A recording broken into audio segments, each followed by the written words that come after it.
warahmatullahi wabarakatuh. Hai semua, berjumpa lagi dengan Ibu Nur Fitriani MC Regar M.Komi di mata kuliah Public Relation.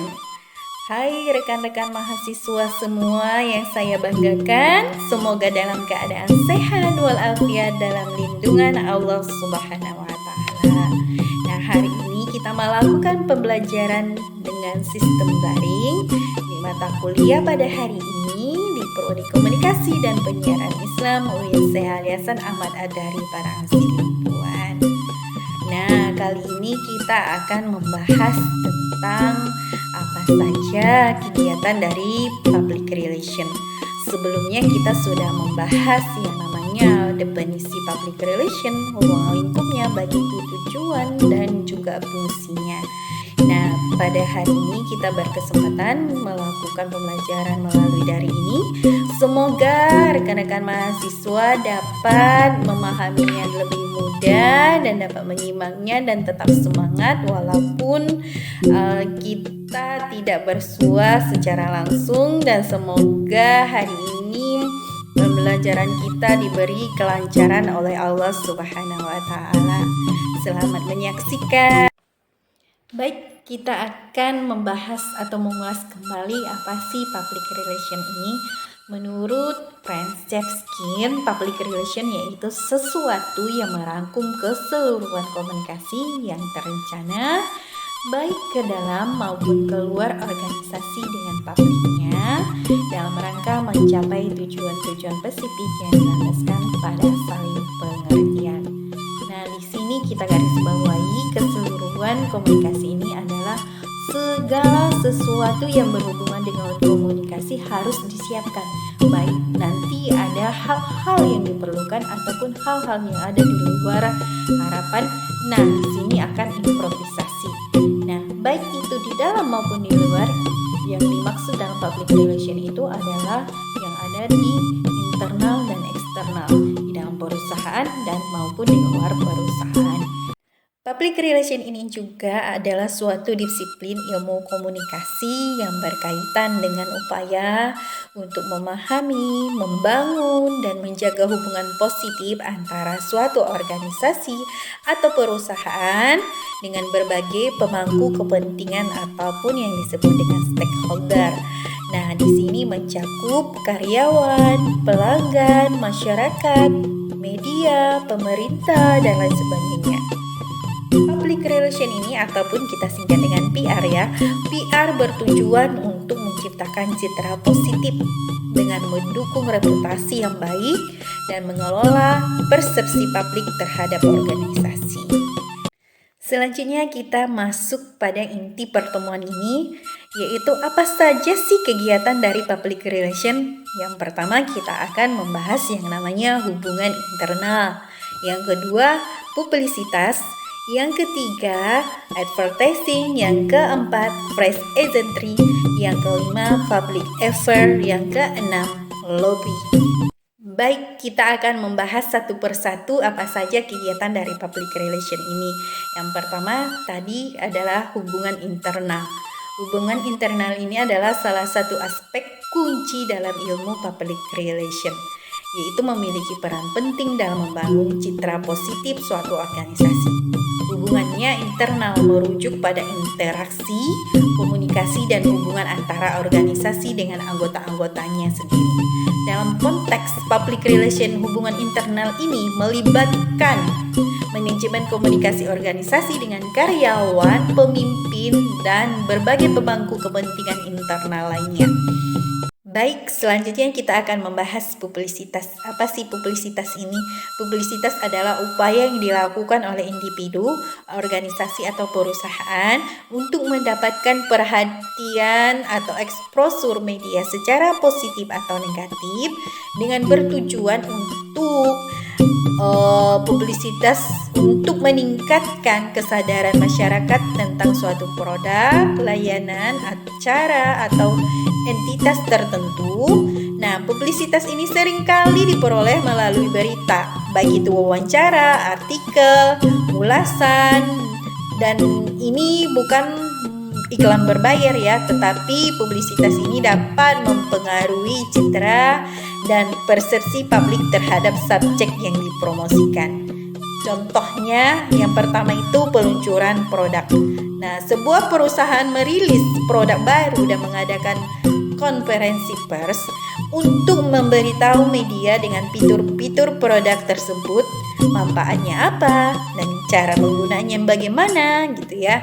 Selanjutnya melalui wawancara selebriti. Nah, melalui wawancara selebriti akan dimasukkan ke sebuah majalah ataupun stasiun televisi untuk membicarakan proyek terbaru mereka, misalnya pengalaman pribadi atau isu-isu terpenting.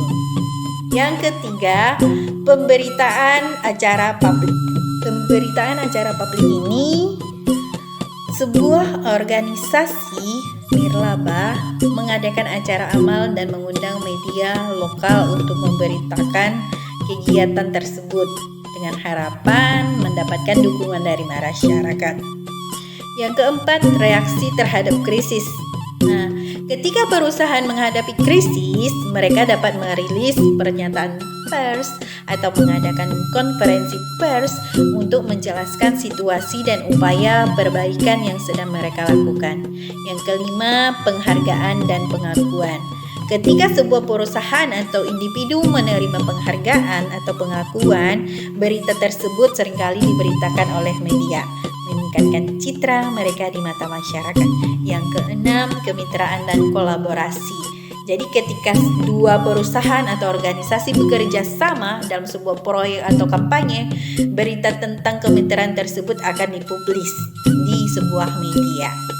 Sehingga publisitas ini dapat memiliki dampak yang signifikan terhadap citra dan reputasi seseorang atau entitas, baik dalam skala positif maupun negatif. Baik, selanjutnya kita membahas tentang advertising atau periklanan. Ini adalah suatu bentuk komunikasi pemasaran yang digunakan untuk mempromosikan suatu produk ataupun layanan. Nah, ataupun dia merupakan gagasan kepada target audiens dengan tujuan untuk menciptakan kesadaran, menarik perhatian, dan mendorong tindakan-tindakan tertentu seperti pembelian produk atau pengembalian tindakan tertentu. Advertising ini juga biasanya bersifat berbayar. Nah, dan dapat muncul di berbagai media, termasuk media cetak, televisi, radio, media sosial, internet, dan lain sebagainya. Nah, beberapa contoh dari advertising ini yaitu iklan cetak, iklan televisi, iklan radio, dan juga iklan online. Dan advertising ini juga ada beberapa iklan di luar ruangan ataupun outdoor advertising, iklan sosial media, iklan berbasis lokasi, iklan pencarian, dan iklan sponsoring, dan iklan interaktif. Nah, selanjutnya kita membahas press agentry. Nah, press agentry ini juga dikenal sebagai publicity atau public relation yang berorientasi pada pencitraan. Nah, ini adalah salah satu pendekatan dalam bidang komunikasi pemasaran yang fokus pada menciptakan citra positif atau kontroversial dalam bentuk publik tanpa perlu berpegang pada fakta atau kebenaran. Pendekatan ini seringkali digunakan untuk menghasilkan perhatian media yang besar dan mendapatkan liputan media yang intens. Contohnya yaitu menggunakan tujuan pencitraan ini yang paling utama dari press agentry adalah untuk menciptakan sensasi dan kehebohan di sekitar suatu peristiwa, produk atau orang. Nah, ini sering dilakukan tanpa memperhatikan kebenaran atau validitas informasi. Hasilnya adalah menciptakan citra yang menarik perhatian. Nah, ada beberapa contoh lain dari press agentry ini adalah menggunakan stunt atau kejadian dramatis. Nah, metode ini yang sering digunakan dalam press agentry adalah mengatur acara secara dramatis atau stunt.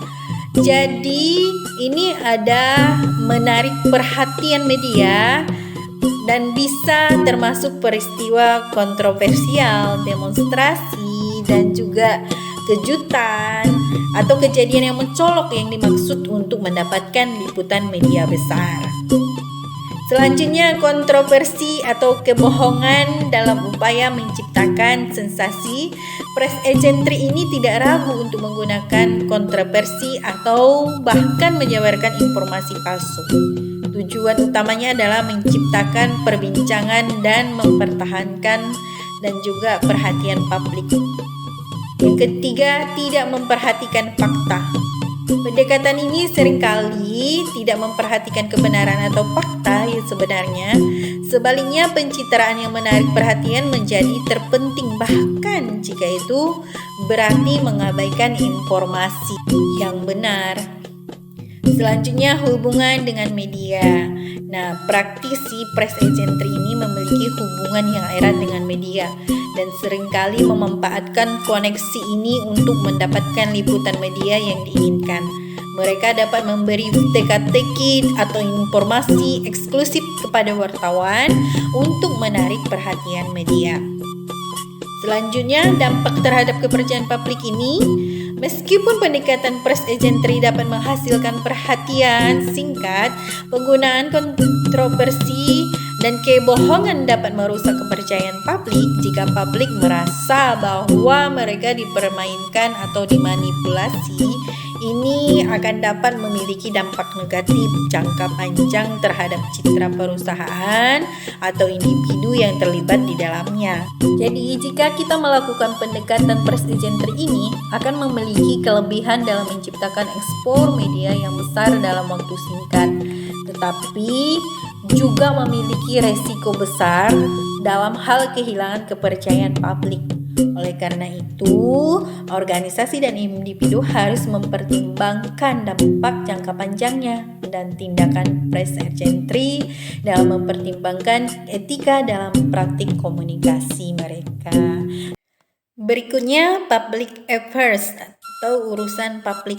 Ini adalah disiplin ilmu komunikasi dan manajemen yang fokus pada hubungan antara suatu organisasi atau perusahaan dengan pemerintah, baik itu masyarakat dan pemangku kepentingan lainnya.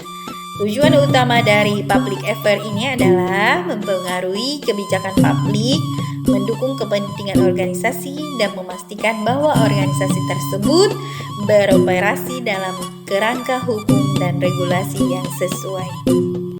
Dan yang terakhir adalah lobbying atau lobby. Adalah upaya yang dilakukan oleh individu, kelompok, atau organisasi untuk mempengaruhi pembuat kebijakan, anggota parlemen, atau pejabat pemerintah dalam proses pembuatan keputusan politik. Nah, aktivitas ini ataupun aktivitas lobby ini bertujuan untuk memperjuangkan kepentingan dan pandangan kelompok tertentu, baik yang terkait dengan masalah politik, ekonomi, sosial, maupun lingkungan. Lobby ini juga merupakan bagian penting dalam sistem politik dan demokrasi, memungkinkan berbagai kelompok untuk berpartisipasi dalam proses pengambilan keputusan politik. Baik, sebelum pertemuan ini Ibu tutup, ada beberapa tips tentang pekerjaan public relation ya bagi rekan-rekan mahasiswa yang ingin menjadi seorang praktisi public relation. Intinya ini harus bekerja tim ya, jadi selalu bekerja sama dengan rekan-rekan di sekelilingnya serta membangun hubungan yang baik itu media, klien, dan pemangku kepentingannya. Ingat, hubungan internal dan eksternal itu harus bekerja sama ataupun kolaborasi ya teman-teman. Jadi selalu berusaha untuk belajar dan berkembang karena public relation ini adalah bidang yang terus berubah. Jadi selalu tingkatkan pengetahuan Anda tentang tren komunikasi yang terbaru ya. Oke, Ibu mohon maaf apabila ada kesalahan. Kepada Allah saya mohon ampun. Wabillahi taufik wal hidayah. Assalamualaikum warahmatullahi wabarakatuh. Thank you.